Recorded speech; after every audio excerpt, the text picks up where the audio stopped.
Firstly, I would like to give my brief introduction. My name is Dr. Girish Khanduri. I'm audible? Screen is visible. Please confirm. Hello. Yes, Girish, you are very much audible and your screen is visible. Yeah.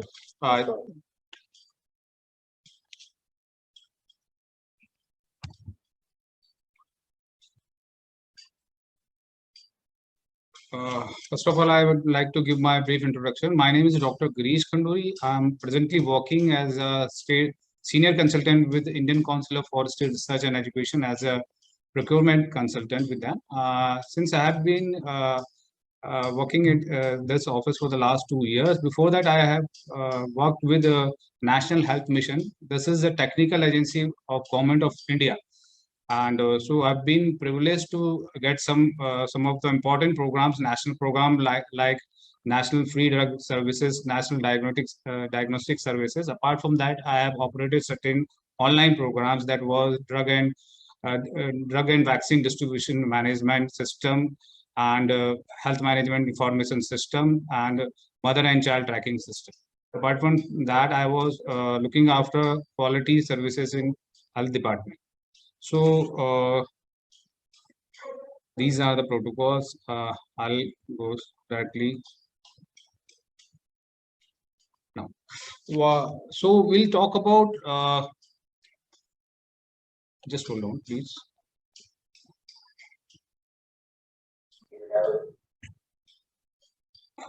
Now we'll talk about the global health procurement and other things. What I mean now, how it has evolved over the years, what we are currently facing, and how I mean the world is after the pandemic, how the things has changed. So I would like to give some insight into that. Actually, this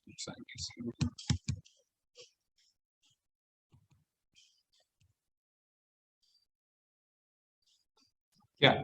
See, there's impacts are the mobilization of new financial resource for health products and service delivery, the creation of international bodies, the global fund and people that focus on the expanded product and service delivery, the growth of generic manufacturing in China and India to provide affordable medicine, large-scale development of new technology, flexibility in regulatory and intellectual property regulation, investment in country-based supply chains. So what does it mean? New funding source, more procurement through global donor system, wide range of manufacturers, much wider range of products, massive changes in the regulation, more money for supply chain operation. The answer, be aware of the current past situation in public health procurement and its many shortfalls. Be aware of the new mindset and perception forced onto organization and people of the COVID pandemic, understanding public health procurement and what it needs. Be ready to advocate and promote effective solutions and response for public health procurement. Now, healthcare procurement current situation in low and middle income countries. See, we have seen that despite significant progress made by countries toward meeting the millennium or sustainable development goals, there has been little improvement in access to essential medicine in developing countries. If you see, I mean, the developed countries have all that necessary wherewithal with them, technical and financial wherewithal with them, but the major problem is which I mean the countries are facing. They are low and middle income countries. So here we can, we are trying to just hold on.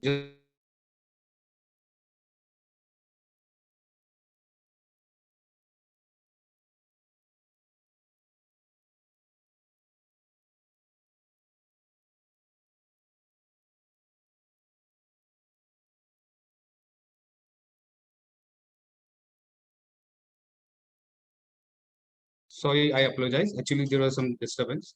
So, basically, as I have said to you, the developed countries are much equipped with their system to procure and, disburse medicines and diagnostic services. But the major problems are being faced by the low and medium income countries. So, we are trying to, give insight into that how these countries can also improve. The public entities largely responsible for the procurement of essential medicine often lack the technical capacity to efficiently and strategically carry out the procurement process. As we have seen, I mean, over the years, information technology really have evolved, and many other fields have really, resort to these technology, and now they have improved. But on the medical healthcare system and and the procurement system of the healthcare system has really not evolved into that extent. We are facing such kind of problem because there are certain kind of archaic and old kind of system that really, I mean, stymieing this kind of procurement system. So we are not being able to evolve to that extent. So through this insight, we are trying to give you certain knowledge about that, how we can also, I mean, the healthcare system can also improve, and the procurement system towards procuring medicine, diagnostic services, and all these things, then can also be improved.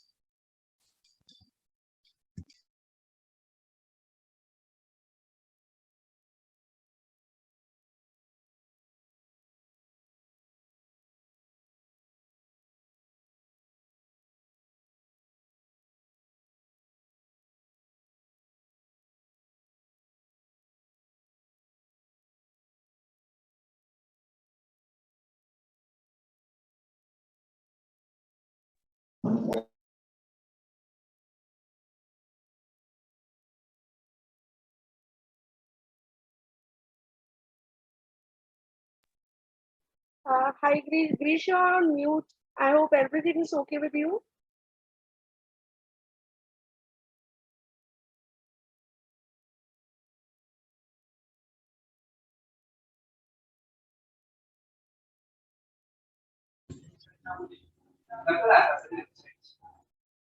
Hello, I'm audible. I'm audible now.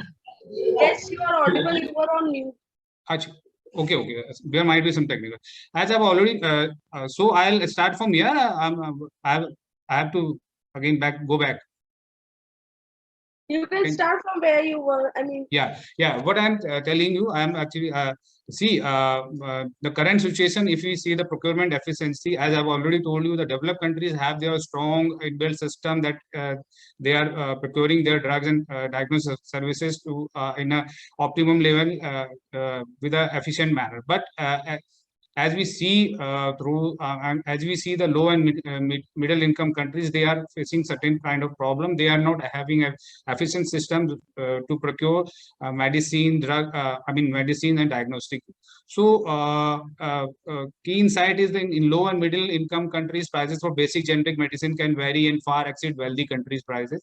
Low and middle income countries disproportionately purchase expensive branded generic drugs rather than cheaper branded generics. So we have seen that, I mean, there is a huge gap between, if you say it in terms of ABC procurement of drugs, then we are procuring much, expensive medicine in comparison to generic medicine. So there is no such kind of system that can help us to, there is no such kind of protocols and procurement guidelines that can help these countries to procure efficiently and to optimum level their drugs and diagnostic services. So as I already told, as countries become wealthier, donor financing for health products become less important. There is a little competition in the supply of essential medicine in low and middle income countries. These markets are dominated by a single or a small number of suppliers. As we have seen, there is a in these countries they have a cartel system. The certain they have only certain suppliers where they have dominated this industry, and they had made a cartel where they are charging exponentially charges for procuring these for supplying drugs to that particular country.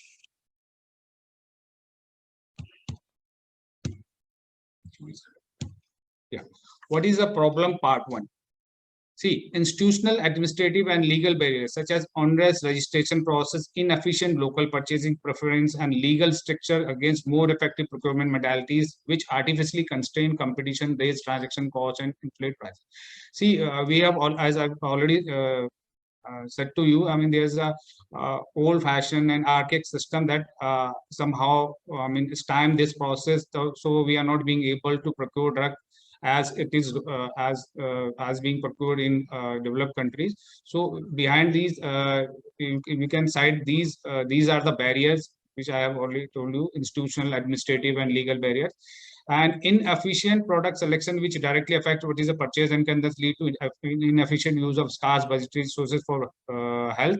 Limited procurement capacity and expertise across the entire procurement. We have seen we have limited number of people who are, I mean, those who are being entrusted with responsibility to procure these drug for the department. And apart from that, if I mean, the people are merely few people are there who are also not well equipped with their knowledge and not being able to procure to with the new latest guidelines and with the latest demand and all these things. So these are the problems that low and middle income countries are facing. Inadequate and inconsistent tracking, monitoring, and evaluation, which limit the ability to track and effectively manage product along the supply chain and identify effective procurement instrument and reform. See, we have seen that, I mean, this part, the supply chain management system is also weak because we are not having a strong supply chain management system that can provide, I mean, that can provide timely availability of drugs and other medical equipments to the respective health facilities. Parallel and duplicative supply chain, which drive inefficiencies and undermine efforts to build national capacity. Apart from that, I have already done, I mean, there is a lack of synergy between the department, and they have a parallel system and using, I mean, they are using for the same product. So that really cost to the department, and somehow, I mean, have a duplicacy of the procuring of that product. What is the problem? Part two, I'll cite it in a briefly. I mean, same. I mean, there's a in fact imperfect information about product quality, which may allow substandard product to enter into, because as we are lacking in perfect knowledge towards procuring drugs and all these health equipments and other things. So that might be a reason that. That might be a reason that I mean, the product that the department or the organization is procuring are substandard, and they are not up to the mark. So I mean, the organization can face these hurdles. Barriers to entry. I mean, there are certain barriers that are that doesn't allow to other competitors to participate in that procuring process. Externalities that shift cost and benefit beyond the user of given product. For example, lead to the overuse and misuse of antibiotics. There is I mean, there is no such kind of protocols that can define how we use antibiotics and how to restrain overuse of that, undermining their efficiency to lead under use of relatively expensive vaccine with important global benefit. Public and common goods in global health. Such we have seen that, I mean, the public and common goods in global health, such antimicrobial efficiency and research and development on new health technology lead to diffuse benefit to all of society, and thus actors may have insufficient incentive to invest in purchase, conserve, and provide such products. Present biases. I mean, there drugs are being procured in prejudice on the basis of biases. So this can lead to certain disaster to the department. So it are not being procured rationally. There are certain prejudices towards it, and some kind of, you can say, they have a linkage between the supplier and the people working in the department. So they have their own vested interest. So that can also lead to some I mean, misuse of the procurement of anti-competitive behavior, which can involve unilateral practice that a dominant firm uses to exclude rivals or exploit or tax agreement between firms to set prices above market clearing rates. So, procurement of public health commodities in low and middle income countries. Now we are talking about that, why it is so hard and difficult, why it is being done so poorly. When we talk about the low and middle income countries, why we are not being able to procure to that I mean, in that way, where how the your developed countries are procuring. There are many reasons. First and foremost reason is a lack of support and recognition. See, first, the reason is that the government of that particular low and medium income country having lack of support and recognition of procurement guidelines, rules, and all these things. Almost no health professional ever want to follow the necessary system of WHO good procurement practice. See, people working in health department or health organization they are avoiding these set of protocols that is being defined by the WHO. Lack of economic reality. And the other third reason can be said that they have, I mean, lack of fund, because these countries are already, I mean, facing certain economic sanction hurdles and all kind of such things, that they are not having a sufficient amount of fund to procure all these things. Use of archaic, inappropriate, and dysfunctional system. As I've already told you, I mean, the system what are being used for the procuring these medicine and other things is of archaic nature, inappropriate, and high functional system. Lack of commodity specific category procurement system. Lack of skilled and trained procurement staff. And the last one is reason is the lack of skilled and trained procurement staff. Every country is facing of one of the important reason, one of the most important reason of that they don't have the skilled and trained procurement system. Over the years, everything has evolved into that way. If you see, the other department has certainly evolved, but the healthcare system has not evolved in that capacity. So we have a lack of skilled and trained procurement staff, because we don't have that you can say that kind of knowledge that is being taught in our colleges and all other institutions, that can provide how we can have a strengthened system that can be helpful to give them knowledge for procuring all these things in a efficient and relevant manner.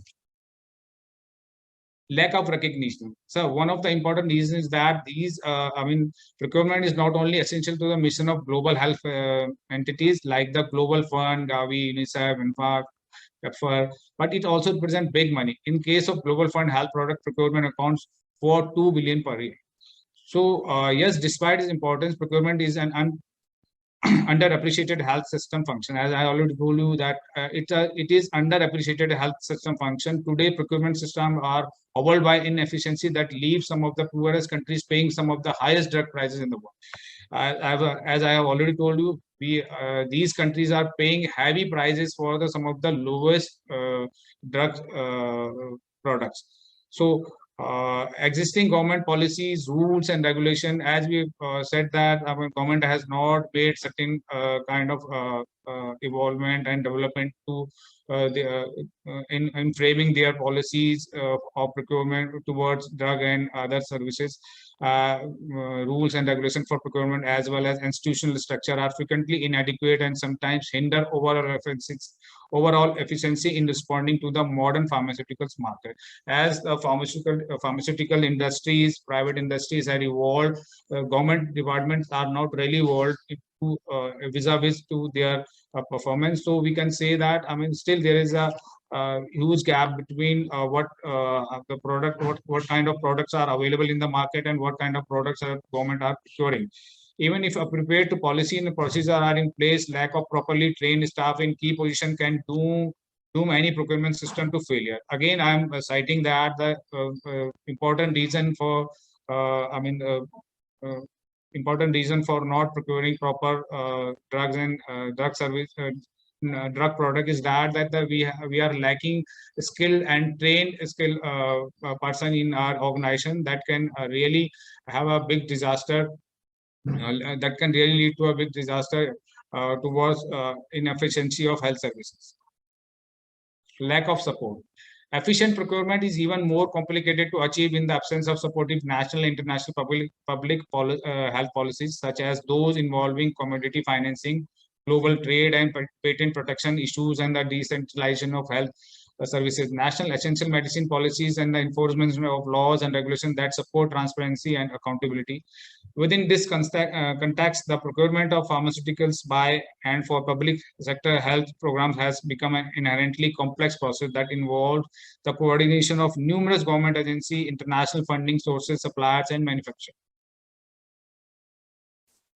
Good procurement practice grouped into 4 categories. The 12 principles contained within the guide cover transparent management, selection, and quantification, financing, and competition. As I've told you that, I mean, in order to procure your drug and the related service, related products, you must have that efficient system and efficient way of procuring that comprises of transparent management, selection and quantification, financing, competition, and supplier selection and quality assurance. These are the pillars, cornerstones for procuring drug and other health commodities, as well as advising on best procurement practices. The publication is intent for use in training of staff responsible for drug procurement. Apart from, not only this is important that you must be having these principles, apart from that, your staff must be acquainted with all such kind of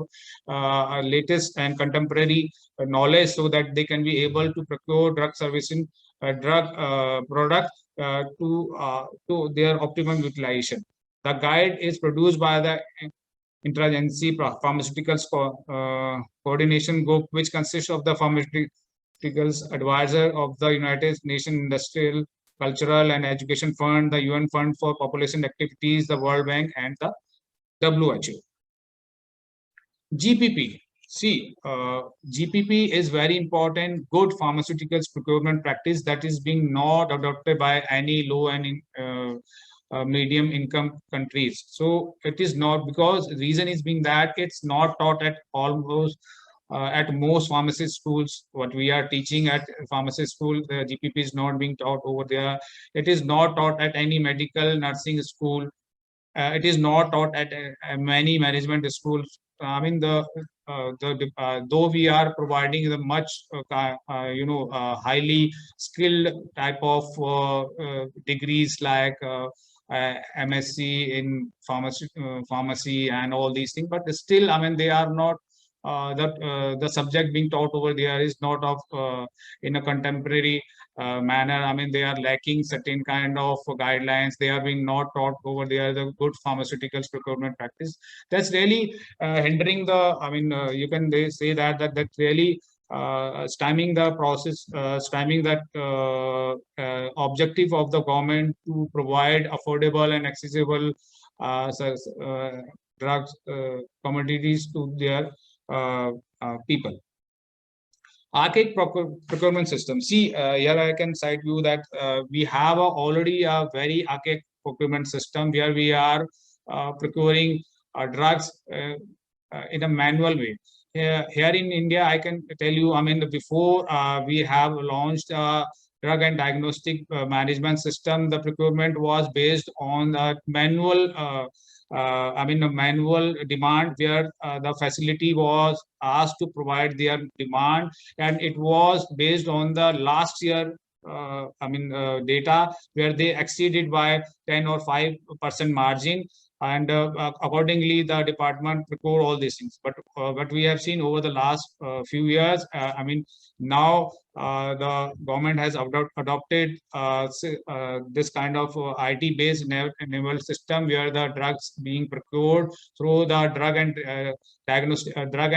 distribution vaccine distribution management system, where we are actually, I mean, able to get that demand from the facility, and it is a real-time base. So here you can see that in your portal, you can see where actually, I mean, the how much medicine are lying idle at your warehouse, what medicines are near to their expiry. So once you adopted this kind of system, you can have a efficient you can efficiently handle your all these problems.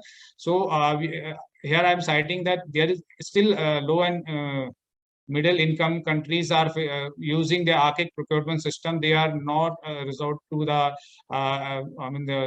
digitally procurement system. So that might give them they are not procuring their drugs in an efficient manner. With limited technical capacity to manage this, and they are highly risk averse and use well established but inefficient and archaic procurement methods, designing global health supply chain for the future. However, this interest and investment cannot hide the shortcomings in the structure and system that are used to run supply chain in many developing countries, structure which are often developed more than 50 years ago have not evolved. See, it is the irony that still there are systems which are using 50 years back system that is being used 50 years back. So it is very, it's irony that we are not able to.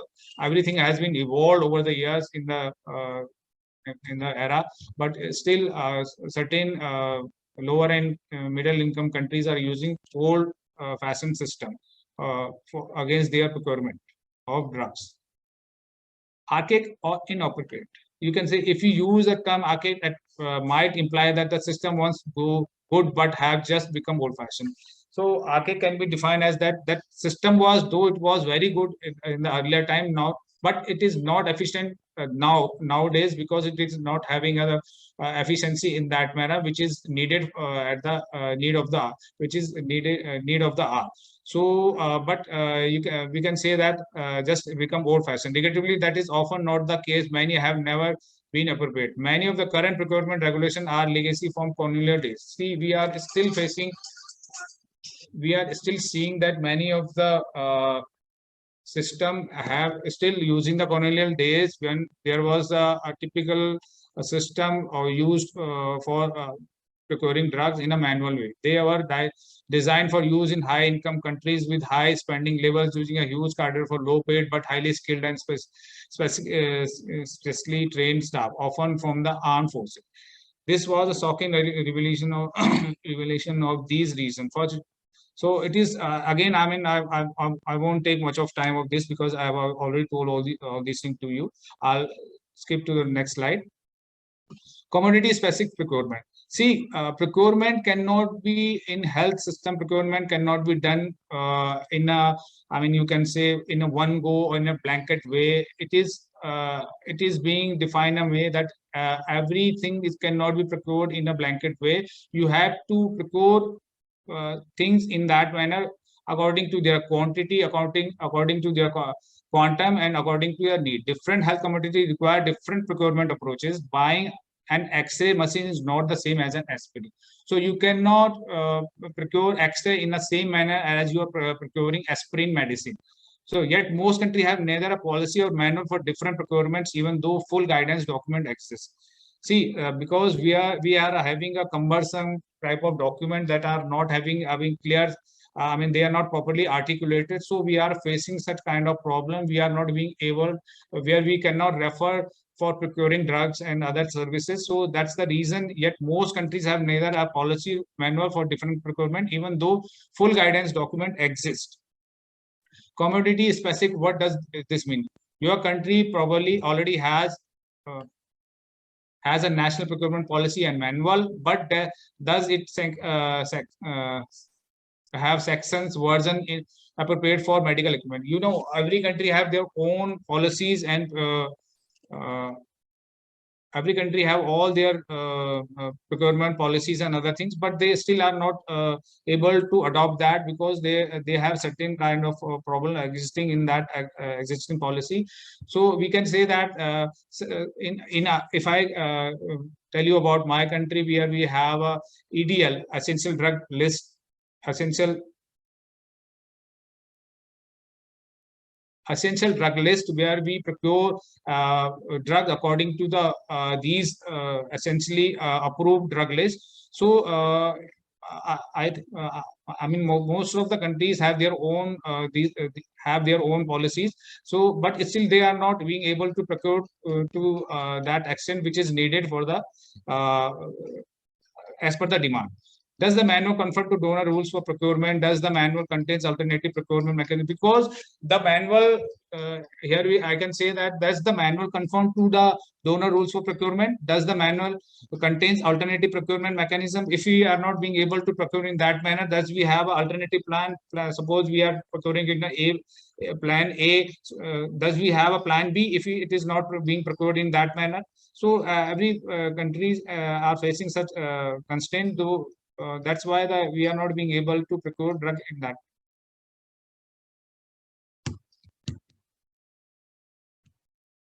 Lack of skilled and trained staff. Again, we are coming back to the same reason for that. The public sector medicine supply chain faces significant talent deficit, while technical talent is lacking at all levels in the system. Lack of leadership level talent is key shortcoming for initiating supply chain reform. Developing countries government should enable competitive recruitment for high level manager for the medicine supply chain.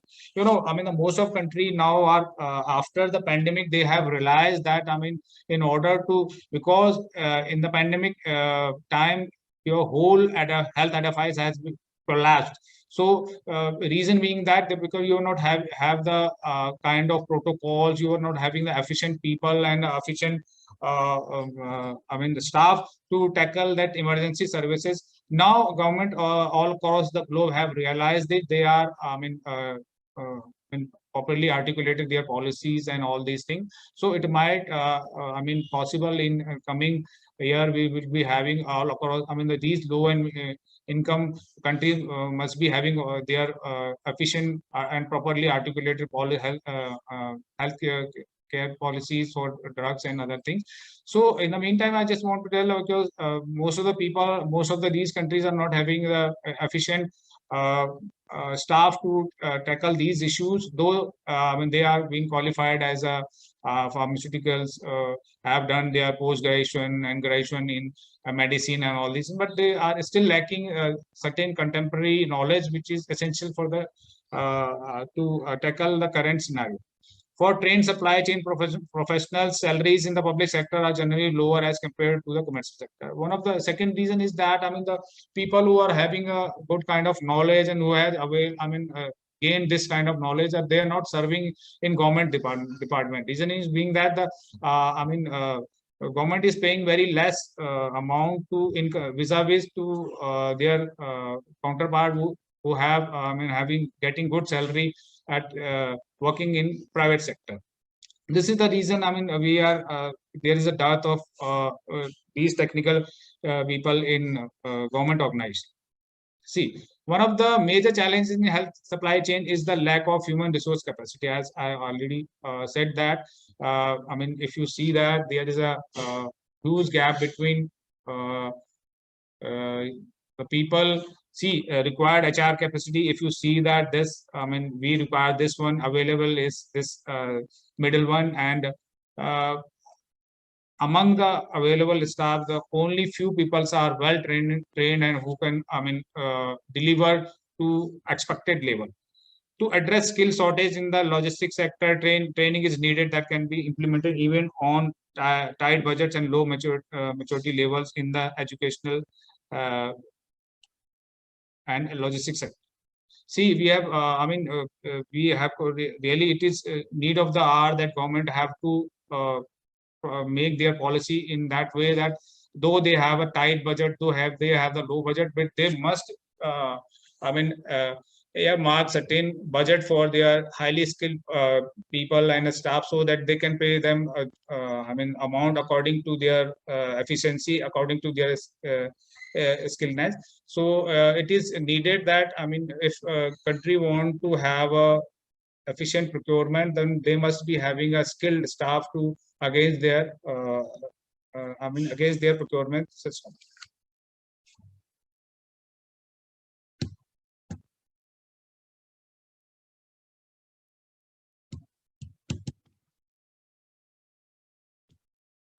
Need for quality PSM. See, as I have already told you that it is, we can say after the pandemic, every country has realized now it is a need of the hour. I mean, we must have the quality PSM training. In general, there are not enough highly quality training courses and material that specifically address health literacy.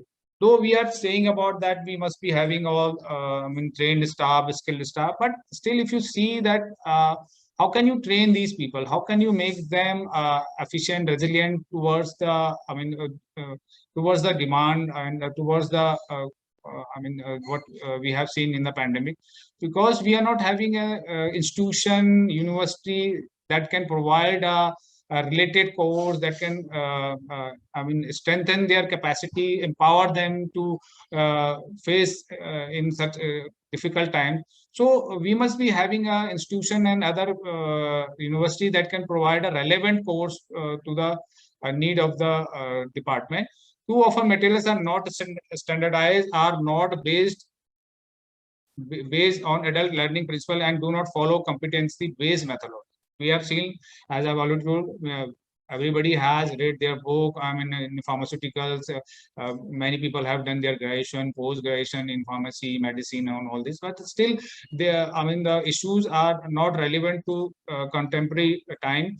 Generic materials may not be adapted to the local circumstances, so we cannot have a generic material for the system, I mean, for the current situation, or the situation arises of the difficult, I mean, arises because of the pandemic and epidemic, all these things. Furthermore, some courses lack the hands-on practice and site visit required to solidify new skills and connect learning with performance. We have also seen that, I mean, there are some certain problem existing, that these courses are not not being made in that way that they can provide hands-on practice. So, in lack of hands-on practice, the person, the staff who are working in the organization are not being able to tackle that problem in a practical way. Many training activities are not linked to actual job. Same, I mean, again, this problem existing. The many training activities are not linked to actual job function. I mean, suppose they are being provided a training they have a skill in a particular handling a particular situation. They have been provided some clerical jobs and some other routine jobs. So over a period of time, he lost this capability and his skill. I mean, his skills. So that's the reason. I mean, these departments are not equipped with such kind of things. Procurement training is specific for your context and environment. There are many supply chain training courses available. Now, if you see that, though, I mean, in the year, if you can see over the years, supply chain management have really evolved, and especially in health sector, it is still in infancy. I mean, there is no such kind of institution that can provide you, insight into the global health procurement and supply chain management. We are fortunate that, I mean, Empower has taken this effort, and they are really providing this kind of course, which is fully equipped with their latest and contemporary issues, and all these things being addressed over here. So I'm the one. I have graduated from Empower School of Health in the year 2020. Only, and because of this, I was being able to handle the pandemic situation in my department. At that time, I was working in health department, and we have seen there were number of, time we have faced certain hurdles, that we are not having any clear set of guidelines and other things how to tackle that situation. But this course has really given me some certain insights, and really empowered me to, think in that manner, think efficiently, tackle that situation, all these things.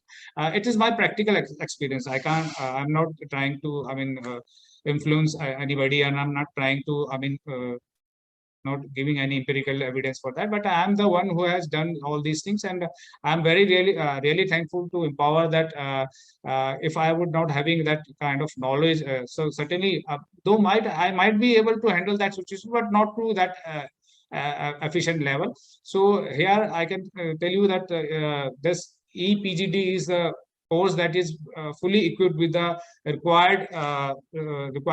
requirement that is essentially needed for the global health procurement. It is 100% healthcare related, focus on low and middle income countries. I mean, this is basically designed for the low and middle level middle income countries. Use the latest information from global health agencies such as World Health Organization and US. I mean, that what they have told, what they have taught us is not merely manual that they have downloaded from somewhere and just trying to. It is being consulted with the Health Organization and global global fund, UN agency. I mean, they have a number of deliberation on that, and after that, this syllabus has been made. So here I can say that, I mean, this is a good kind of course that really gives you insight into all these things. And major donors such as Global Fund, USAID, as I'm already telling you that, I mean, it is being consulted with these donors and agency before, I mean, this syllabus has been designed. And we are fortunate, and recently the course has been upgraded now. It is also available in post-graduation. MSc is also available, and that can be you have a 2 years program that can be done through your Empower School of Health.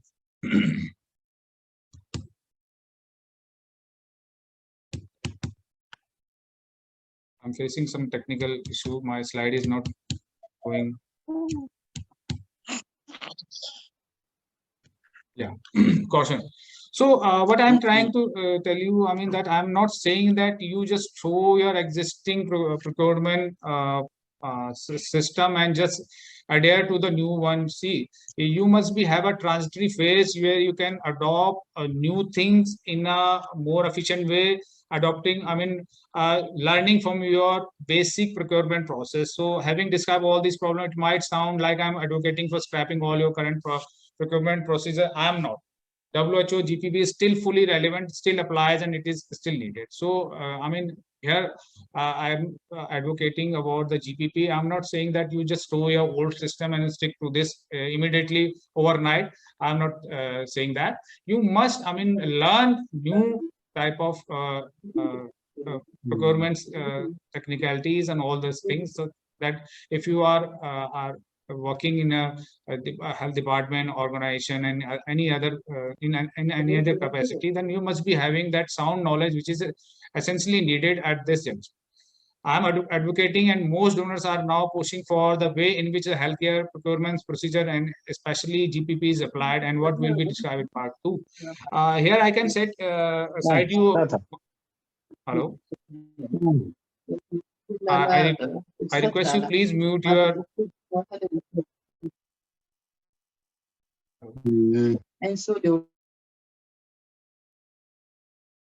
Hello. Yeah. See, so what I'm trying to tell you that, I mean, we must also I mean, adopt the new technology. Where I can cite you one of the example in India. Our Prime Minister has recently using I mean QR based QR based services in that manner, in where QR based token will be released to the beneficiary. He will just use this token in a facility or in a government organization. Only on that basis he will be given drugs and other services, and this token and this QR cannot be used by any other. So it will I mean really help in you know it will really help in towards the sound and efficient procurement of drugs and other services. It will really help in giving drugs to the particular person who is really the beneficiary, who is the real beneficiary. So so I'm just advocating that we must I mean adopt a new technology, so that we can really have a sound and I mean efficient procurement system.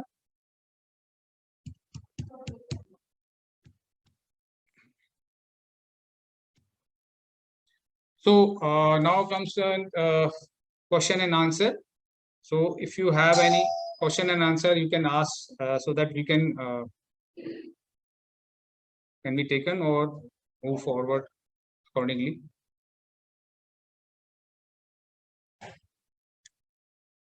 Priya, are you there? Hello. Hello. So yes, Girish. So now I would request to you please proceed further with your questions. If you have any question related to the topic, you are free to unmute your mic. You can just raise your hands or go with your question, or you can simply type your question in the chat box and we'll take it from there.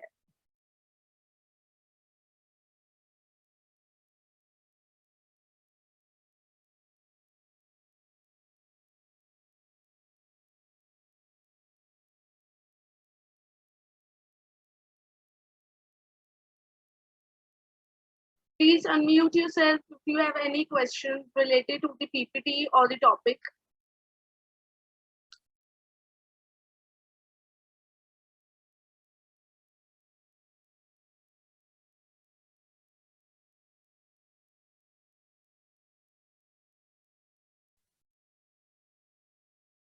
I think nobody is having any question or. Yeah.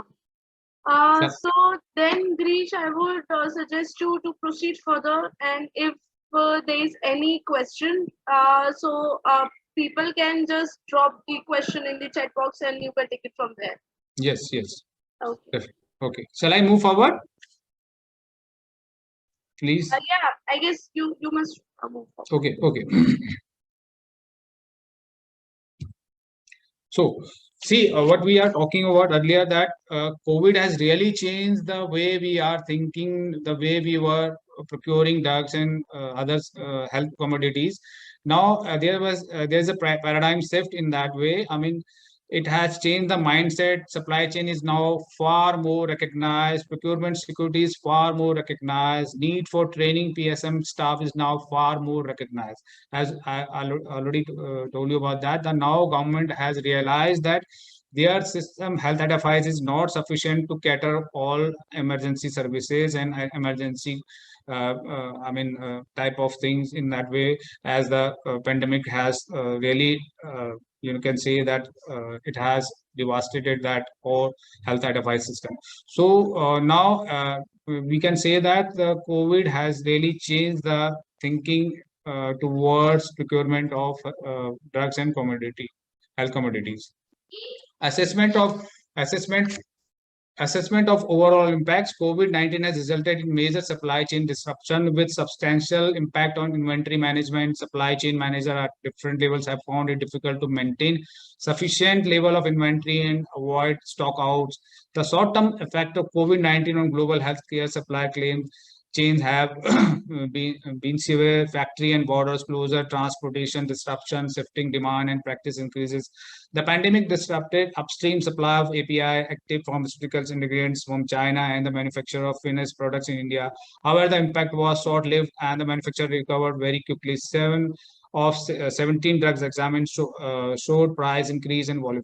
See, we have seen that every country has faced a shortage of drug and vaccines during the pandemic time. We were not having efficient system. I mean, every health facility I can cite about the other country, but we have faced in India, we have seen the every facility were, I mean, struggling to get the enough drugs and vaccine in their facility. So, I mean, the apart from that, oxygen was one of the issue that health facilities are really grappled with. So here we can say that in case of emergency, when this kind of problem really would generate now, I mean, so for that we must be having a efficient and a kind of resilient system that can really face such kind of emergency services. So here I can I mean, I'm trying to say that COVID has really given us insight into that we have to build our health advice accordingly. So we don't have such kind of pandemic in future. Yes, anybody? Impact health commodity costs. Now, increased prices for medicine in the range of 10 to 25%. After COVID, we have seen there was rise in the medicine services, because as I have told you, certain medicines which were available in the China market were not available in across the globe. Because of this, there has been certain restrictions, the flight was debarred, and all these. I mean, the transportation services, airways, seaways, all these were debarred. I mean, they were not being allowed to frequently uh, move. So that has really resulted into rise in medicine. So it can be said that 10 to 25% has cost has uh, risen. The impact of the COVID-19 responses on the supply chain availability and cost of generic antiviral medicine for HIV in low and middle income countries. We have seen that. I mean, again, I'm trying to say that these generic medicines, really there was dearth of these medicine in these countries. Area of largest impact. I mean, if you see the what really have affected during the COVID was the supply chain planning, Then after that, procurement, distribution, sourcing, inventory management, forecasting and quantification, shipping of health product to your country, commodity pricing, warehousing, human resource, information, manufacturing, bank transaction. I mean, this was the you can say that this has really created this kind of problem across the globe.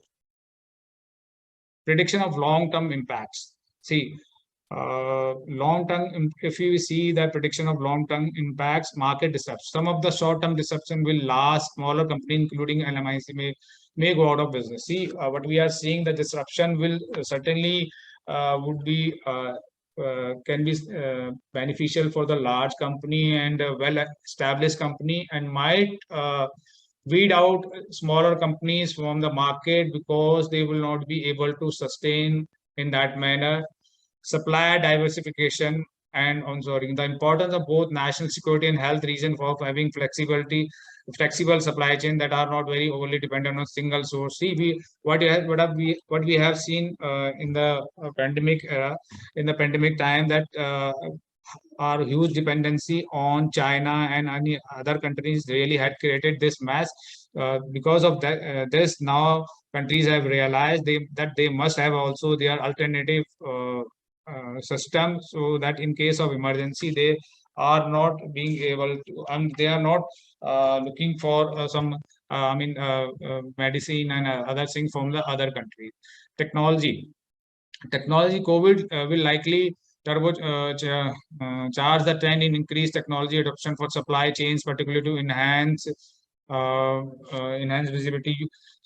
Enhance visibility. So after COVID-19, we have already, but I am already citing that though technology is working heavily on this part, supply chain part. Now, use of blockchain, smart contract, artificial intelligence for procuring drug and diagnostic kits would be certainly going to be adopted. Distribution of drugs to beneficiary through QR code, but I have already cited that. I mean, in near future, it might be possible that drug will be delivered to that particular person, and he can be only able to procure. He can be only able to avail this facility through a generated QR code, and so no other person can be using these drugs and selling these drugs to other for their for money. Flexibility. As the pandemic receded, it is ways to make supply chains more flexible, agile, and resilient to absorb shocks will accelerate. There should be more of a focus on building supply chain that can be quickly adapt to changing demand, rather than simply trying to focus and predict demand a year or more in the future. What I'm trying to say, as we are adopting new system, we have already seen that now we have a technology based system where we can QR based system, and authentication system is well proved. So after that, you can be able to have you can be get the real demand from the health facilities, and you can procure drug accordingly. That will really reduce your that will really reduce your timing and waste of medicine.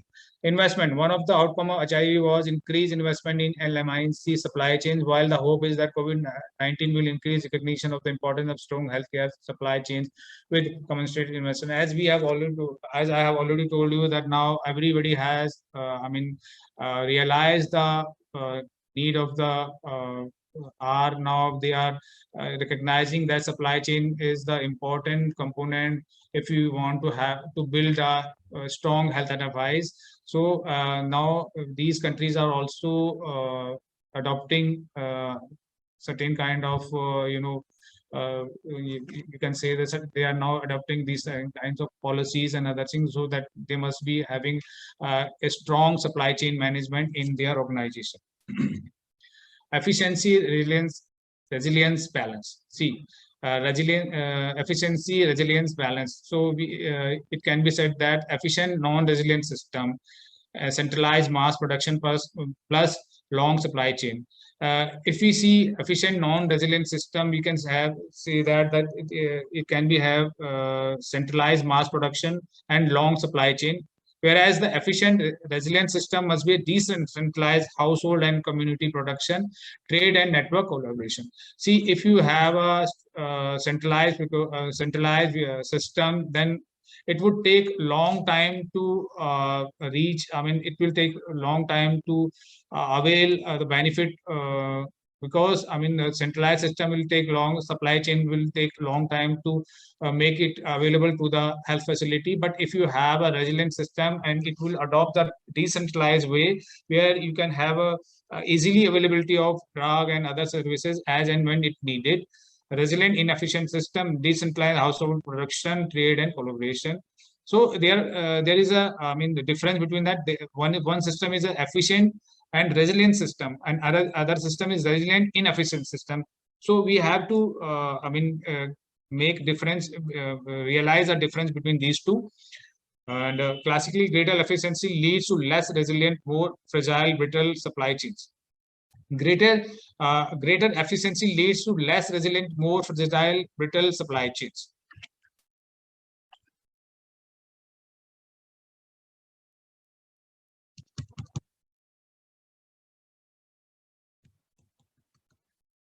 So long. Yeah. So here is a difference between classical approach and balanced approach.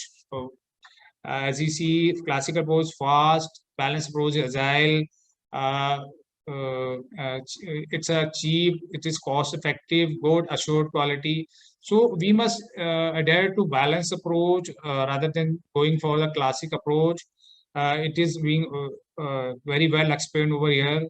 So you can see that, I mean, how can we differentiate between two things, these two things, and how can we adopt accordingly? How can strengthen our system accordingly?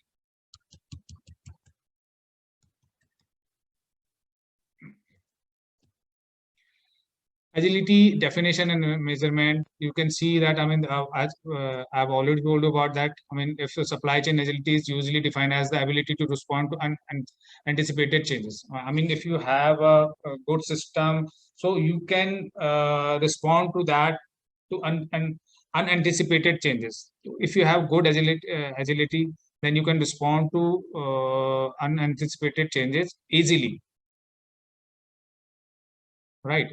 Achieving, how can you achieve agility? I mean, these are the four key lessons in the report. I mean, public health supply chain, organized structure and operation. Many developing countries are out of step with the patient needs and with the state of art supply chain design. Future proofing public health supply chain will require business model redesign investment to create greater agility, responsiveness, and flexibility in supply chain. Market mechanism, new technology, and new business models alone will not solve today's supply chain challenge and underperformance. We will need ongoing reforms to improve government run supply chain and support government in becoming strategic purchasers and stewards of supply chain services. We need a stronger focus on capacity building for new era skills in data science, analytics. But I have already told you that we must have a good, strong system. I mean, strengthened with strong IT support that have data science, analytics, AI, smart contracts, artificial intelligence, blockchains. So that can really help us to be agile in our manner. Procurement, addressing short supply risk. I mean, suppose we have a short supply risk, how can we address these issues, change the way we do procurement, diversify supply? I mean, if you are procuring in a whole manners, and then you have to diversify your supply. Do not make tender awards to a single supplier. You must not stick to supplying a tender to a single supplier, because he might face such hurdles in case of, I mean, in case of emergency. Split awards 80-20. You must stick to Pareto law, where you can you can use 80-20 for very high risk items, 60-20-20 to different supplier. South Africa has been doing this for ARV for years, as all UN agencies and WHO. Why it is not for more widespread? Note, I mean, there is clearly mentioned over here that the splits are considered by source of API, not just the manufacturer name, but where they obtain their raw materials from.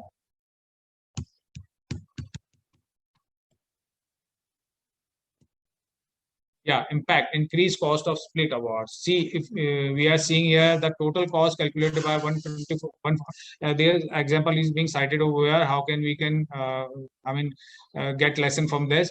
144 tenders items applying different split in the tender, splitting the tender between the lowest and the second lowest price, and how can applied split will influence the acquisition cost. By moving from 80-20 split towards 50-50 split, that includes a higher proportion of the second lowest price, and acquisition of cost increases, but so does supply safety.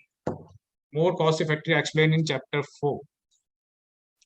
See, you can easily see that how it is affecting 50-50, 129, 60-40, 123, 75-20, 114, and I mean this is easily can be read from here.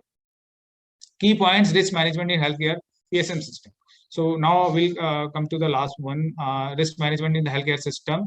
Recognize the need to adopt and fully utilize risk management approaches and techniques through healthcare PSM operation. You must recognize the need to adopt and fully utilize risk management approaches and techniques through healthcare PSM operation. Understand the importance of learning from the impact of the COVID global pandemic on healthcare supply chains and being prepared for the next major supply chain disruption which may occur. Use evidence-based policies and procedures with proven management and techniques to identify, categorize, and quantify risk, and then undertake effective and realistic planning to mitigate risk. And learn from example of risk management methodology at different points in the supply chain, and stress the importance of prevention of problems through effective mitigation planning.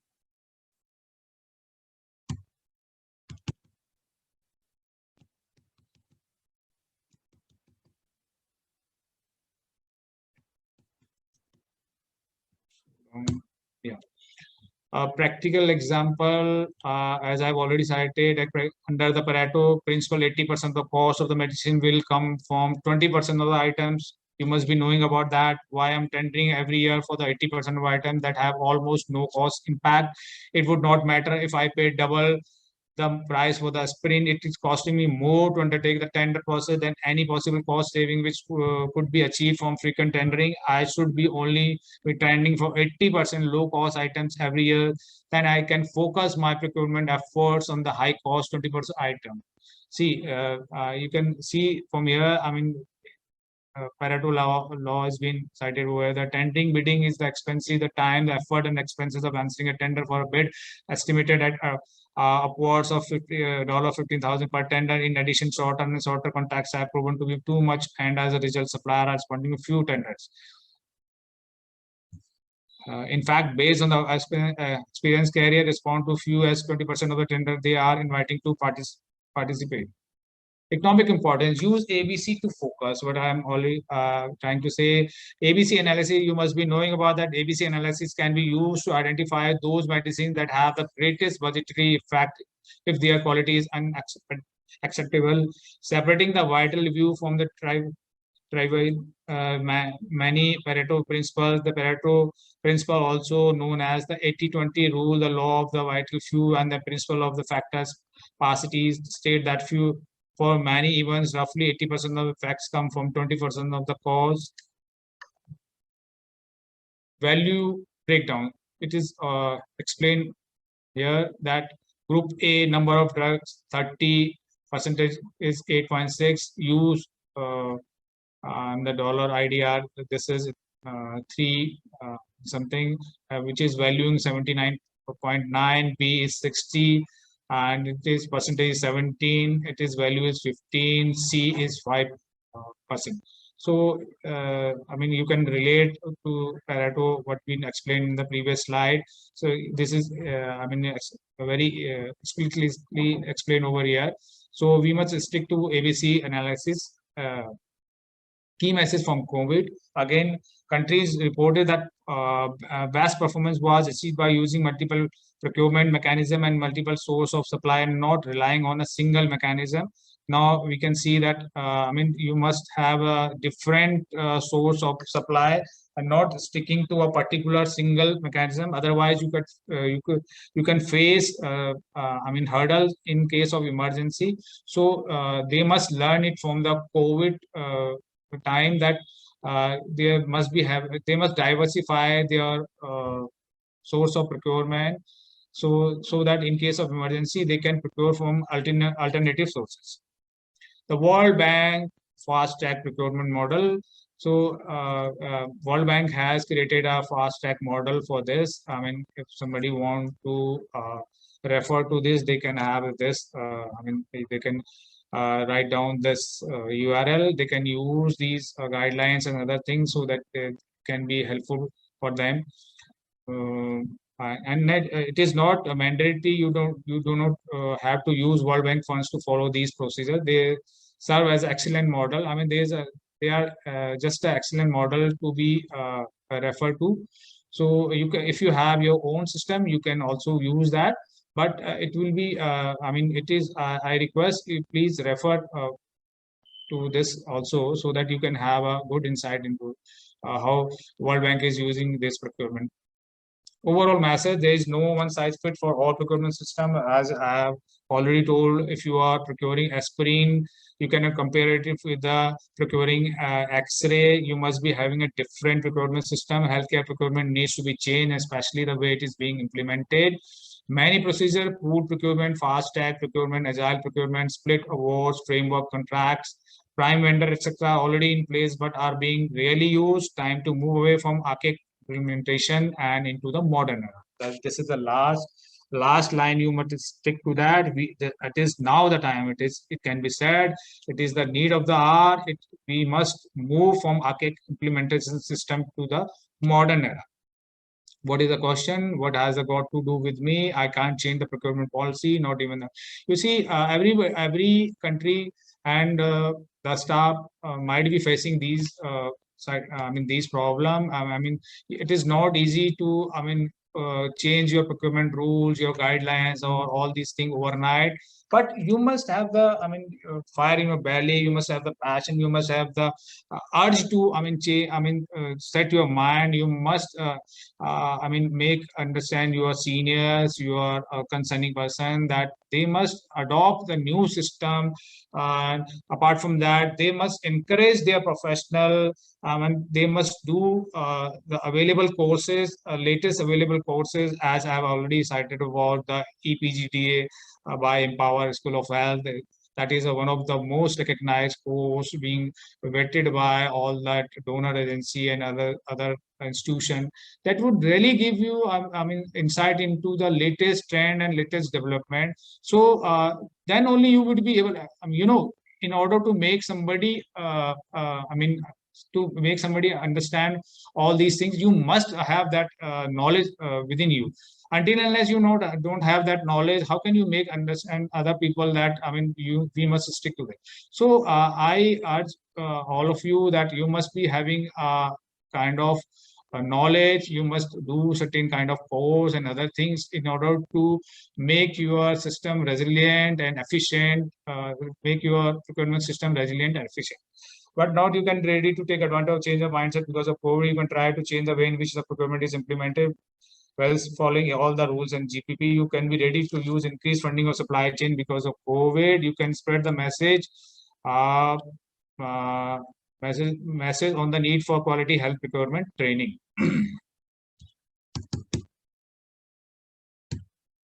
Now go and spread the word. Now we have now reached to the end.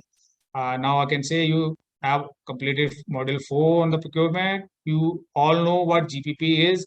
Now think about way of effective procurement implementation using the impacts that COVID has brought. And I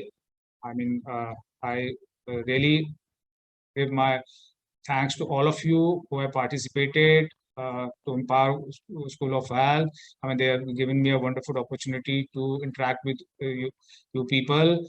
And I request you, please, go with the kind of recommended course so that you can have a, if you are dealing in this industry and have working in this organization in healthcare services and other, you must be having a kind of course that will be very helpful to you. So now again, I give many thanks to all of you. All the best.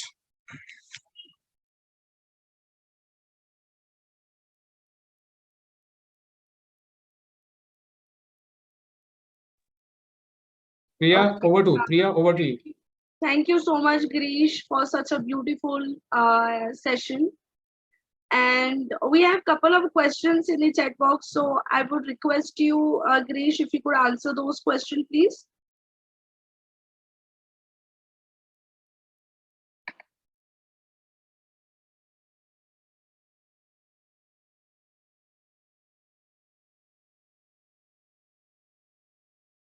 Girish, you're on mute.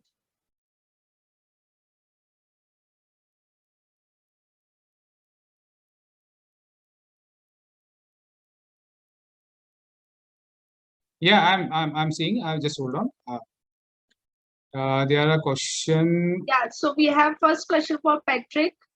What is Yeah. the best approach we can use to plead with government to review the procurement policies for the betterment of nation? Let me see. First question from where it is written. Yeah. What is the best approach we can use to plead with the government to review the procurement policy for the betterment of the national pharmaceutical procurement?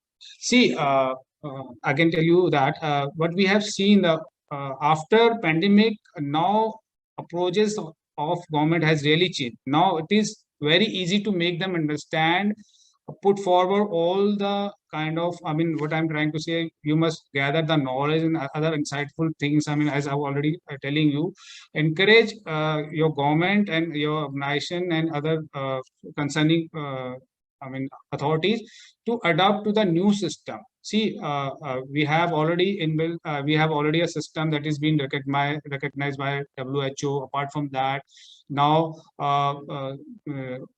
Global Fund and other agency also have these kind of procurement guidelines and other things. So I request, I mean, now it is very easy to make them understand, and I mean, how they can, we can have a better procurement policies. It is all up to you. How do you go with your, I mean, it depends upon your government policies and other restriction and other things. So it cannot be I mean, it cannot be said that you can just merely comply with the WHO guidelines and other things. First of all, you, I mean, explore at your level, try to read your all, I mean, existing policies. After that, I mean, make it relevant with the contemporary guidelines and other things.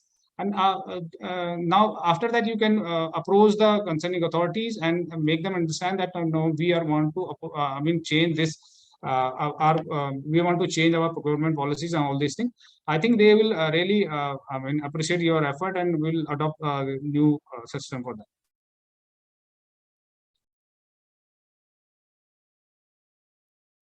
Hello. Hello. Yes, Girish. We have two more questions. Yeah. I hope, Patrick, your question is answered very well. Patrick? Yes, it's answered. Thank you so much. Okay then. Girish, I have forwarded you some two more questions. Please take a look. Okay, I'm looking. Yeah, here a question asked to me that please could you kindly advise me why some supplier asking for procurement payments in advance delivering their supplies, since it's commonly in global procurement in medicine and essential. See, nowadays it is, if you see that nowadays it is really recognized that you can pay advance to the supplier, provided they must have sufficient grounds. They must have the credibility and other things. In India, we have adopted to this system where we lean their bank guarantee. I mean, suppose if you providing 10 billion order to them, then we take a bank guarantee against that, and we provide a certain advance to them so that they can be easily procure. I mean, they can have a wherewithal with them so that they can procure, make availability of drugs and other things. See, after pandemic, many suppliers are facing certain constraints. They are lacking fund and other things. So nowadays they are asking for fund and all these things. That is not a big issue. You can make changes and make certain provision in your procurement policy, and accordingly it can be done.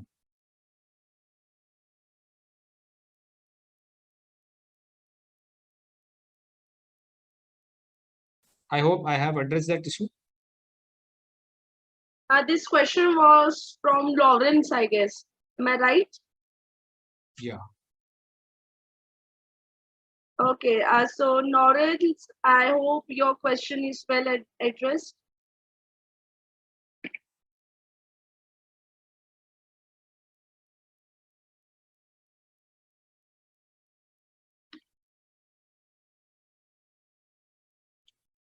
I guess Lawrence is not on call. Girish, you can proceed with the last question. I think last is I have already addressed Okay, that. then you have missed question from Lauren. That is, good afternoon. I wanted to know what advantages we have to use contract agreement framework for frequently procured commodity in the event of high forex in MIS. See, yeah, I got actually after pandemic and after certain low and middle income countries are facing certain forex forex problems because their currencies frequently fluctuating. So in that case, you have to I think you must make the basis for your contract dollar instead of making your currency your currency basic for that contract agreement. You must have a basis of taking basic currency as a dollar, so that you can have a you can reach to a consensus framing your procurement your agreement contract agreement. Instead of taking your currency for this procurement agreement, you can take a dollar or any other euro and any other currency for framing that contract agreement.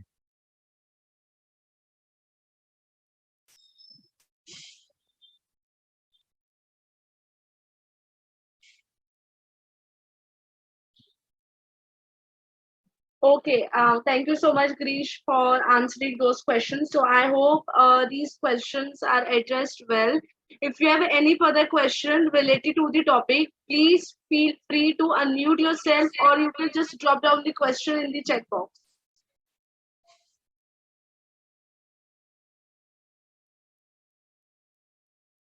We are waiting for your response.